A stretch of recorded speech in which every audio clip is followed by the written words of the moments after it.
एक बार एक महात्मा घने जंगल में अपनी साधना में तल्लीन थे। कई वर्षों से वे उस स्थान पर एकांत में ध्यानरत थे। एक दिन जब उनकी आंख खुली तो उन्होंने देखा कि सामने 4 सुंदर युवतियां खड़ी हैं। महात्मा ने चकित होकर पूछा, तुम कौन हो और इस सुनसान जंगल में क्या कर रही हो? तुम कहां रहती हो? युवतियों ने विनम्रता से उत्तर दिया, हम यहीं पर आपके साथ ही रहती हैं। महात्मा बोले, यह कैसे हो सकता है? मैं तो वर्षों से यहां साधना में लीन हूं। आज से पहले मैंने तुम्हें कभी नहीं देखा। सच सच बताओ, तुम कौन हो? तब उनमें से एक युवती बोली, हे महात्मा, मेरा नाम बुद्धि है। मेरा निवास स्थान मस्तिष्क है। मैं सदैव वहीं रहती हूं। दूसरी युवती बोली, मेरा नाम लज्जा है। मेरा निवास आंखों में है। मैं आपकी दृष्टि में बसती हूं। तीसरी युवती ने कहा, मेरा नाम दया है। मैं हृदय में निवास करती हूं। आपका हृदय ही मेरा घर है। अब चौथी युवती बोली, हे तपस्वी, मेरा नाम शक्ति है।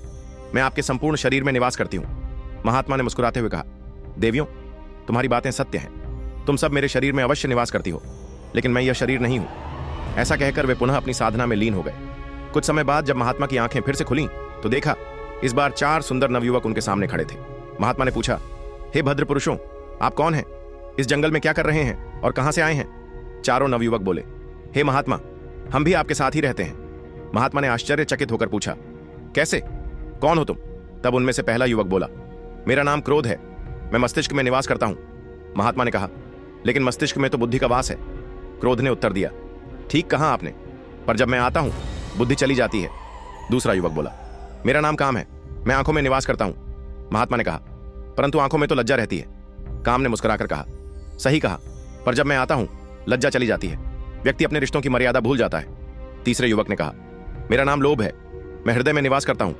महात्मा ने पूछा, हृदय में तो दया का वास है। लोभ बोला, किंतु जब मैं आता हूं दया दूर चली जाती है। अब चौथे युवक ने कहा, मेरा नाम मोह है। मैं संपूर्ण शरीर में निवास करता हूं। महात्मा ने कहा, परंतु शरीर में तो शक्ति रहती है। मोह बोला, जब मैं आता हूं शरीर शक्तिहीन हो जाता है। महात्मा बोले, तुम सबकी बातें सत्य हैं। तुम मेरे शरीर में अवश्य निवास करते हो, परंतु फिर भी मैं तुम नहीं हूं। मैं इस शरीर से परे, इन सब के पार हूं। ऐसा कहकर महात्मा फिर से साधना में लीन हो गए। कथा का सार। प्रिय मित्रों, इस कथा का भावार्थ यह है कि जब साधक अपने गुरु के मार्गदर्शन में सच्चे मन से साधना करता है तो धीरे धीरे सभी कामनाएं, विकार और गुण उससे अलग हो जाते हैं। वह जान जाता है कि वह न तो यह शरीर है, न मन, न बुद्धि, वह केवल उस परमात्मा का अंश है। तब उसे आत्मबोध होता है। उसकी आंखें और हृदय खुल जाते हैं और वह अपने अंदर गुरु और परमात्मा के दर्शन करता है। मिलेंगे अगली कहानी लेकर, तब तक के लिए राधे राधे।